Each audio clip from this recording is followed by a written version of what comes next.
Oh my god. See, this is how how busy I've been. I forgot to even turn on my mic. Well, hopefully now it all works. But, anywho,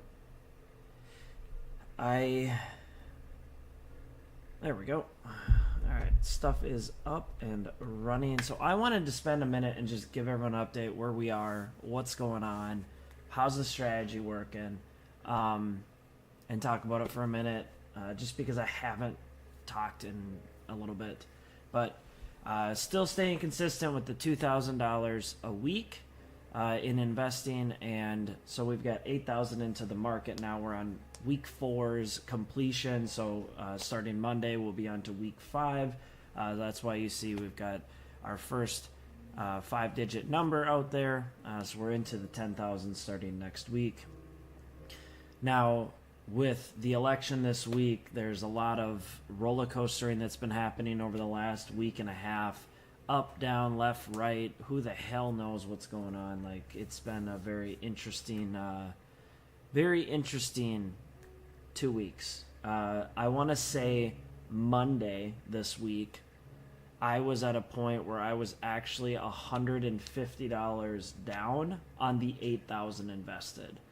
And now the gain here is up 248. So between Tuesday and Wednesday, I had a $350 swing on the 8,000 that was invested.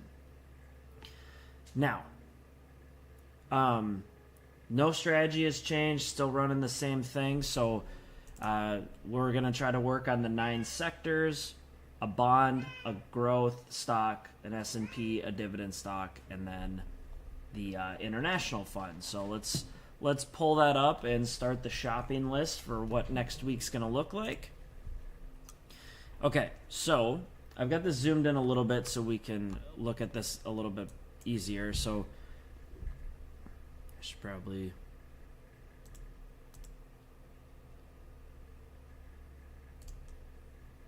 What did I just do? Where's my little arrow to send this puppy to the moon? I don't know. Anyways, okay. So here's the breakdown of the stocks, the sectors, the bonds. So as I was just talking about, there's 4, call it bigger pool items: the S&P 500, the dividend, the international, as well as the growth S&P areas. Then we've got a little bit bonds, and then all 9 sectors. All Vanguard, that's who I use for my ETFs. These dividends are the percents in which get typically paid quarterly per line item. And then here's the value of said stock.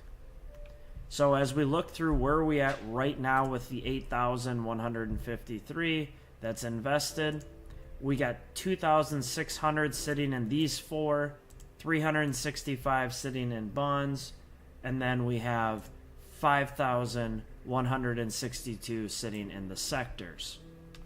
So the goals that I'm trying to achieve, everything is 7.5% except for 2 that I'm just kind of like rounding myself up to 100.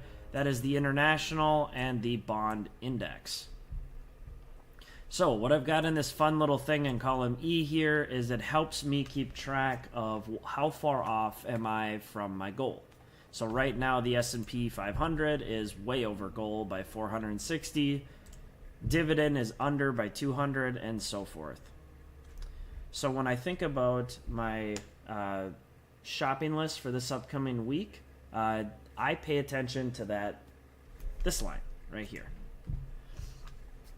Welcome, Heidi. Welcome, Elva. And welcome to everyone that's tuned in today. For those that are from my Slots to Be Frank channel, my gambling channel, thank you for tuning in. I'm going to try to get my butt going live today on that too. I just got a lot to do here in a little piece of time, and we're actually going to our first ever orchestra event tonight, which is kind of cool. Don't know what to expect, but it'll be fun. I know Carly likes that, and we just went to the Timberwolves game last night. Okay, so this little fun thing is my shopping list. So what do I like to buy? So for 11/11, which is going to be on Monday, I buy every Monday morning. I have not missed in 5 weeks. this is where I'm thinking. So right now, because the dividend fund was under, I want to buy 2 of the dividend fund. The international stock was also under, so I'll buy 1 of those international stocks. The bond index was down 42. Sorry, I know you can't see all of it over here on the left. I just want to make sure you can see the shopping list. Communications, that was this one. I need to put 1 into the communications sector. And financial, that was this one. So I'm going to buy 3 of them for 362. The healthcare sector, industrials. So then I see how all of these are pretty much dead flat. So then I pretty much bought like 1 or 2 of every single one of them. And then as it stands today, right now, for the value of the stock, I am right at the shopping list number. So I'm just at the 2,000 mark. 1,990. That is what I'm going to invest on Monday. So that'll be the goal for that one, and it's exciting because now we're breaking 10,000, and we're starting to get things rolling. What'll be really fun, I want to talk about for a second here is what does all this mean? So, where's this at?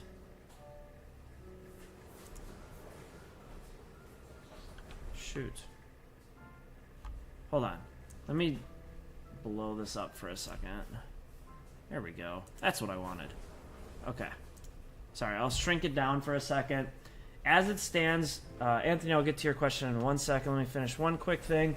One thing I love to also show is like, everyone knows that the reason why I invest personally is because I'm trying to build my, I need to build up my dividend fund because I want to retire early. So I max out my 401k, I max out my HSA, but here's the thing. That's not going to do me any good until I'm retirement age. So if I want to retire at 50, I need to build passive income today, kind of thing.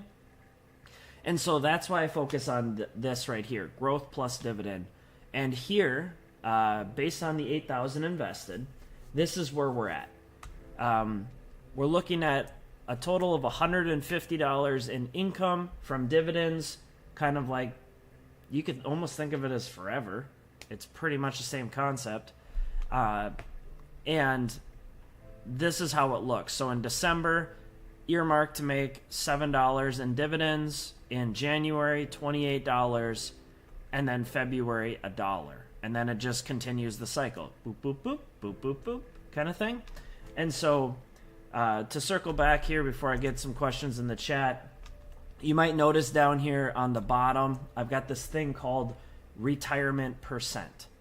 So my retirement percent is when I get $80,000 a year in dividends, I am ready to retire. At that point, I've got what they call fuck you money. And that means no more. I get to do what I want, when I want, how I want, all that kind of fun shit. So, will I ever get there? It's going to take a long goddamn time, okay? So we can't get excited today, tomorrow, but investing is about building a habit and keep doing it. It's not about throwing 10,000 in the market and getting a home run. It's about consistency and doing it every single freaking day, week, month, whatever. Create something, do it.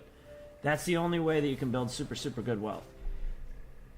All right, let's read some questions in the chat because this is the update on the investing, where we're at, where we're going, and that's the cool thing for the week. Also, if you guys could, for anyone that's new, if you haven't, please smash that subscribe button. Trying to grow Frank Finance 101. As I keep getting into more of this, I'm going to keep building videos based on the stuff you guys want to learn and go from there. Also, from a couple years ago when this channel used to be more of a regular, there's a lot of videos if you want to learn about out there that probably is still relevant or should be. Okay. Anthony goes, how do you know what stocks you would like to purchase? I use Robinhood. Like, I see you have the separate areas like finance, real estate companies within those sectors. You know how to choose, or how do you know what to figure it out? Okay, so I'm going to take a step back. I learned a lot about investing probably starting around 2020. I think 2018, 2019 was the first time I ever started investing.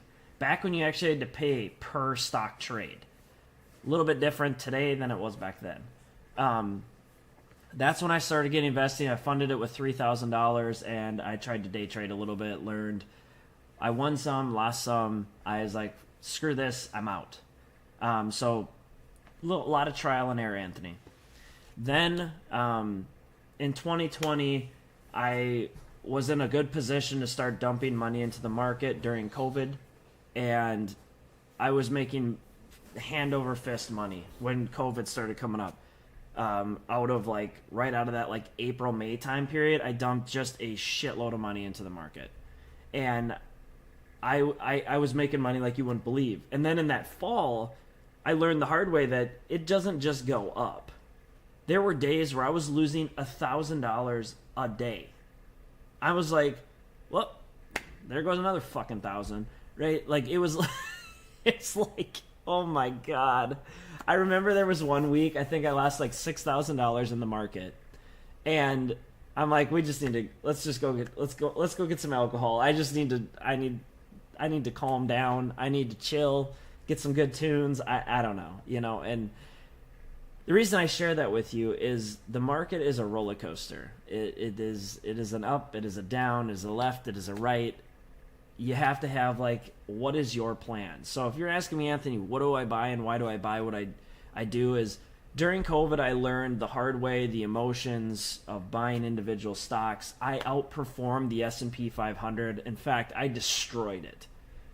During 2020, 21, and 22, when I was heavily invested, I want to say I was double the S&P 500.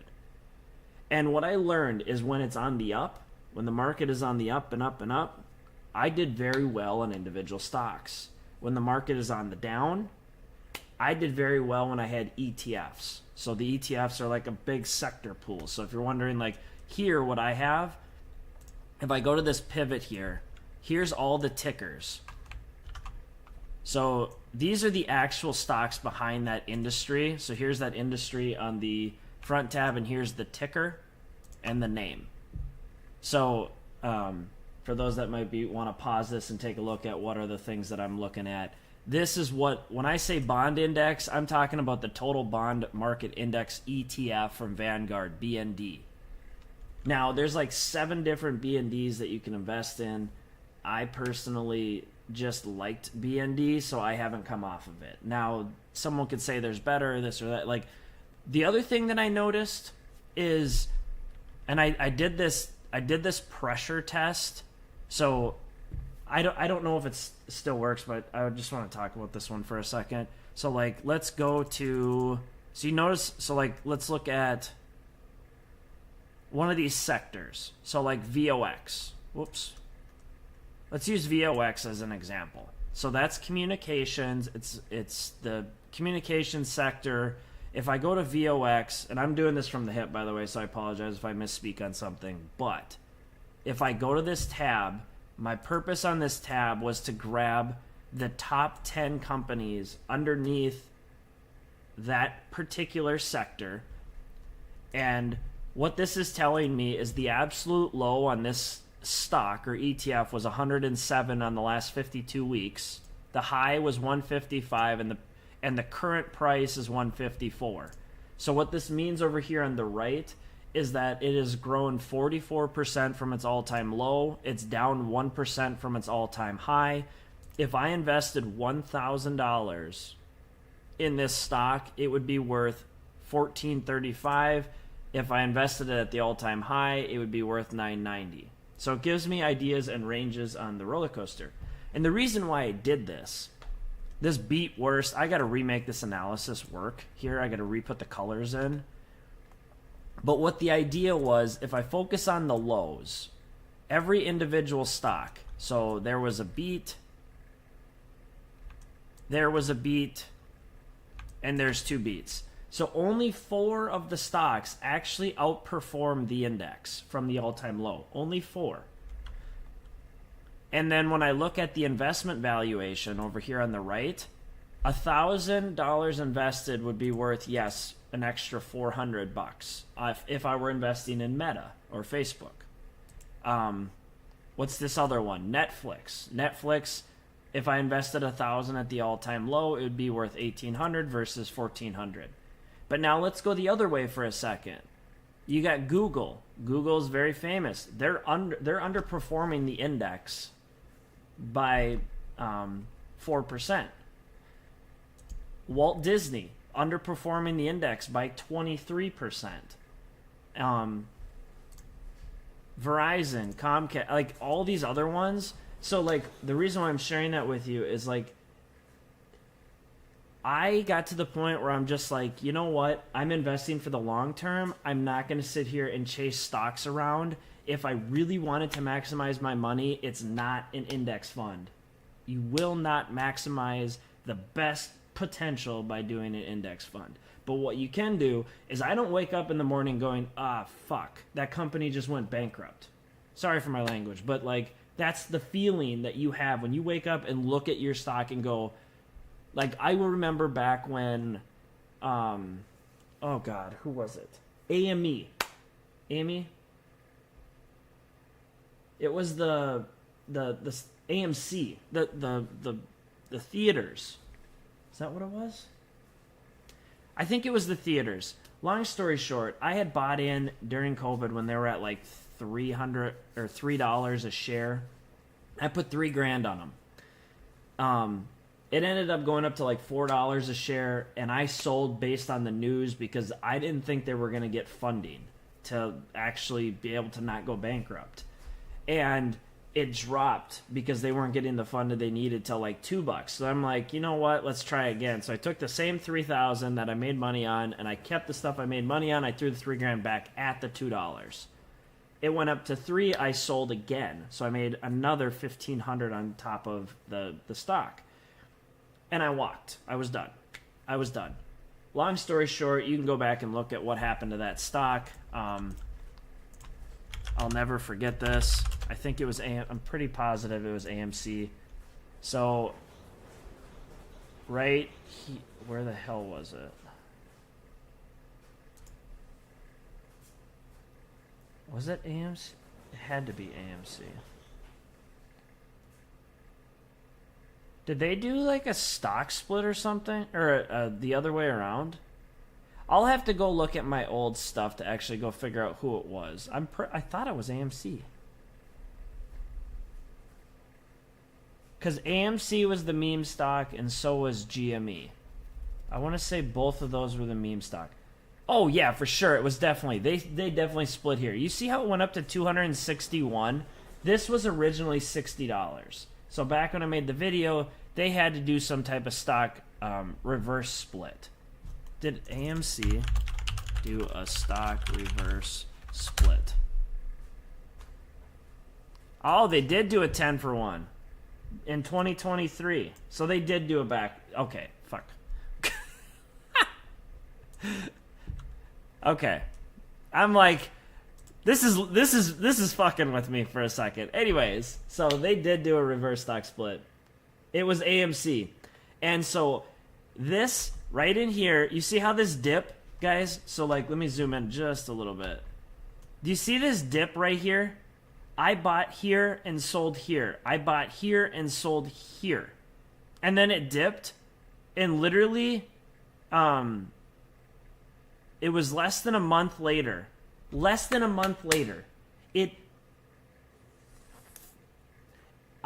was one of my biggest losses when I sold that stock. I lost $100,000. Had I just went to sleep and maybe went into a coma for a month, I would have had $100,000 on that stock. It hurt.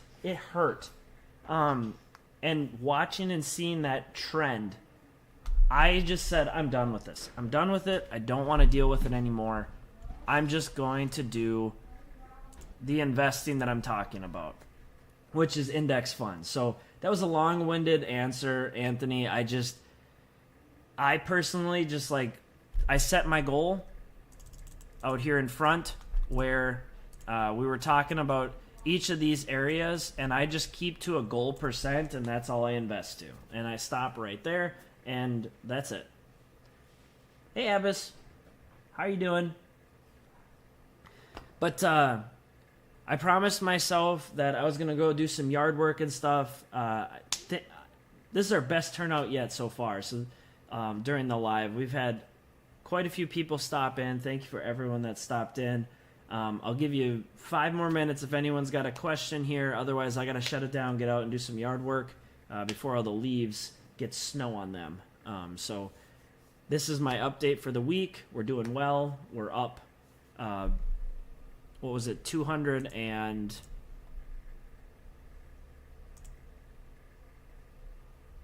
We're up $250 on the investment right now. Our cost basis purchasing is just under 8,000. Our market value is 82.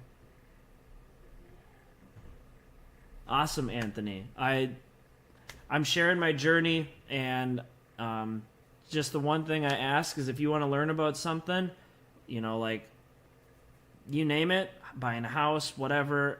I love making videos on what you guys want to see, so let me know what that is, and I will try my best to put something together and try to learn about it if I don't know. So, anywho, you guys have a wonderful day, and thanks for tuning in here on Saturday morning, wherever you are in the world. Frank Finance 101 Talk. I'll talk to you guys later. Bye now.